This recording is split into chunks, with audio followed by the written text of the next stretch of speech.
반갑습니다. 중고등 학습 전략 무엇이 다를까 주제로 강의할 오포성지중 교감 김현주입니다. 반갑습니다. 진행 순서는 학교 한국교육과정평가원 활용하기, 2022 개정교육과정 핵심 이해하기, 중학교 수학 탐구 활동 공유하기, 고등학교 수학 학습 방법 전략 설명하기입니다. 시작을 제가 지금 이 PPT로 시작하고 싶어서 제가 작성을 했는데요. 저는 교사이면서 학부모입니다. 장단점이 무엇인지를 한번 고민해 봤는데 단점이 더 많습니다. 단점은 잘하는 학생들을 너무 많이 봐서 지나치게 우리 아이와 비교하고 간섭을 하게 되더라고요. 장점은 변화하는 그 교육 정보에 대해서 접근이 용이하고 현재 학교에 근무하고 있으니 학교 운영 체계를 이해하기가 쉽다입니다. 한국교육과정평가원 자료를 활용하시면 도움이 됩니다. 대학 수학능력 시험 여기 게시판에 가면 기출문제도 있고 현재 고1 학생들이 시험 칠 2028년도 예시문항 안내 자료집이 있습니다. 다음으로 올해 학생들이 시험 칠 2026학년도 대학 수학능력 시험 학습 방법 안내 이렇게 준비하세요. Q&A 등이 있습니다. 2028년도 수학 체제의 특징을 간단하게 요약한다면 첫 번째, 제2외국어 한문 영역을 제외한 영역에서는 모든 응시자가 선택 없이 동일한 과목을 응시합니다. 그러면 수학을 한번 살펴볼까요? 수학은 영역 출제 과목이 밑에 보시면 대수, 미적분원, 확률과 통계입니다. 수학 영역의 세부 내용을 보시면 과목은 대수, 미적분원, 확률과 통계이지만 결과적으로 수학의 위계성과 연계성이 강하기 때문에 수학 영역의 경우 출제 범위 이외의 공통수학 1, 현재 고1 1학기입니다. 공통수학 2학기 내용은 간접적으로 출제 범위에 포함된다 되어 있습니다. 2022 개정교육과정에 대해서 바뀐 부분 중에 중요한 내용만 살펴보겠습니다. 첫 번째는 영역이 통합되어 있습니다. 현재 2015 교육과정에서는 영역이 5개입니다. 수와 연산, 문자와식, 함수, 기하, 확률과 통계인데 이게 통합되어 수학 연산, 변화와 관계, 도형과 측정, 자료와 가능성입니다. 두 번째 가장 큰 특징이죠. 학점제 기반의 다양한 과목이 신설되었습니다. 그리고 세 번째 보시면 공학 도구를 활용하고 실생활 연계 내용을 한다입니다.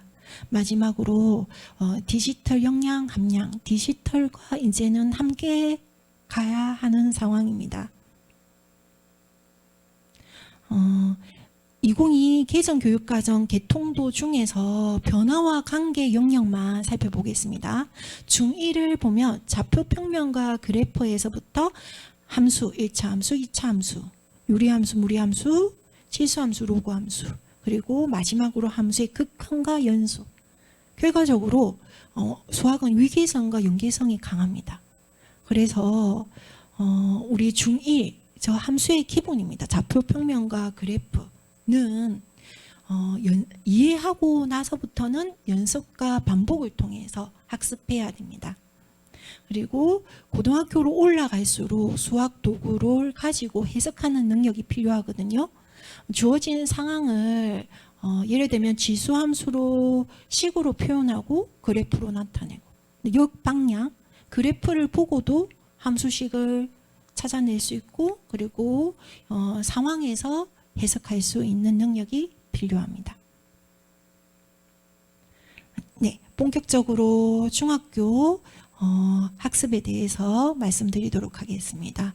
중학교 고등학교보다는 조금 시간적 여유가 있습니다. 이때 수학 탐구 활동을 한다면 고등학교에 왔을 때 수행평가에 도움이 많이 됩니다. 수행평가, 채택 활동에 도움이 됩니다.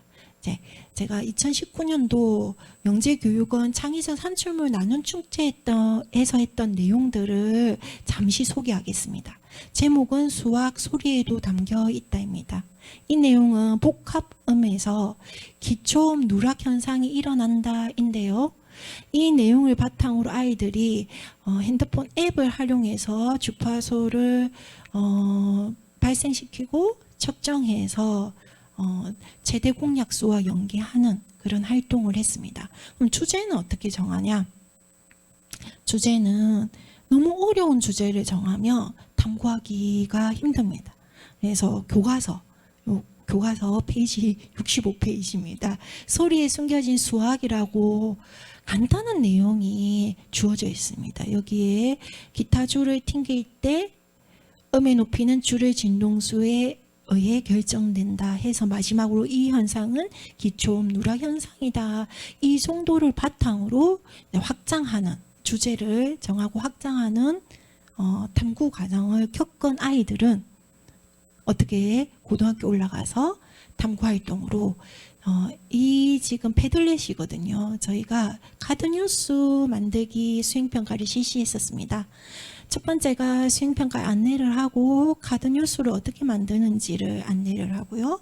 그리고 반별로 이렇게 아이들이 수행평가를 탑재했습니다. 이렇게 고등학교에 올라오면 과목별 수행평가 보통 2개입니다. 그러면 그 많은 수행평가를 할 때 어떻게 주제를 정하지, 어떻게 탐구하지를 고등학교에 와서 하려고 하면 힘듦이 있습니다. 중학교 때 연습이 필요하다입니다. 두 번째로 도구, 우리 공학 도구 활용하는 것도 아이들이 조금 접근을 해야 고등학교 왔을 때 활용할 수 있습니다. 알지오메스 도구라는 것은 대수 및 기하 학습을 돕는 수학 도구입니다. 이 도구를 중학교 때 접해 본 아이들은 쉽게 고등학교 때 이용할 수 있습니다. 이 주제도 교과서에 지금 코딩과 수학이라는 부분을 참고해서 아이들과 진행을 했고요. 여기는 고등학교 탐구활동 제가 1학기 때 수학원 함께 했던 친구입니다. 이 친구는 정다각형의 높이를 탐구를 하는데 삼각함수를 활용해서 탐구를 했습니다. 이거는 지오치브라라는 프로그램을 이용해서 아이가 접근했고요. 이렇게 공학도구를 중학교 때부터 접근하는 게 좋습니다.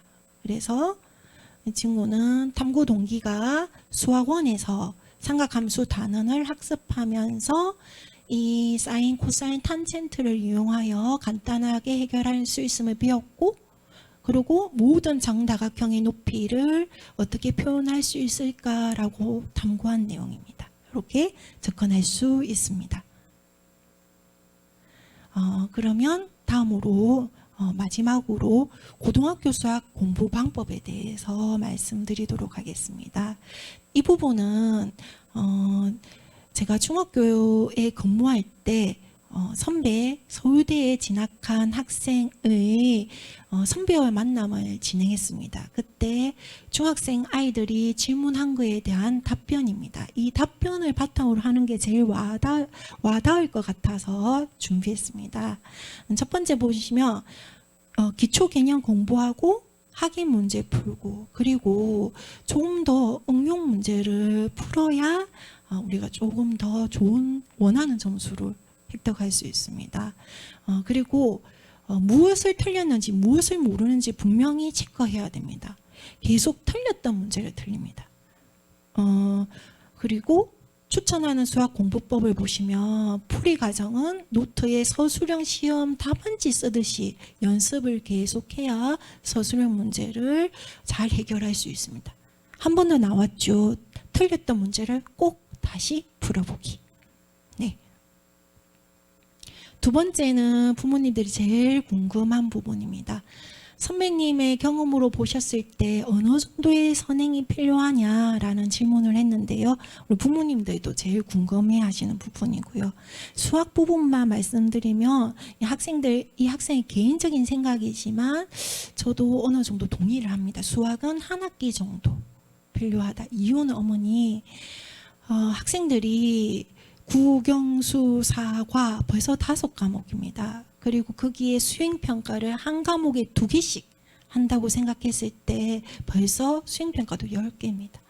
학기 중에 해야 될 게 너무 많기 때문에 그 방학 동안에 저희 EBS에서도 있죠. 여름방학 특강이라든지 이런 걸 활용해서 한 학기 정도 내용에 훑어오면 그 수업 시간에 선생님이 새로운 용어와 새로운 공식이 나왔을 때 훨씬 더 이해하기가 쉽고 여러 교과를 동시에 공부할 수 있기 때문에 이 정도의 선행은 필요하다는 말에 저도 어느 정도 공감을 합니다.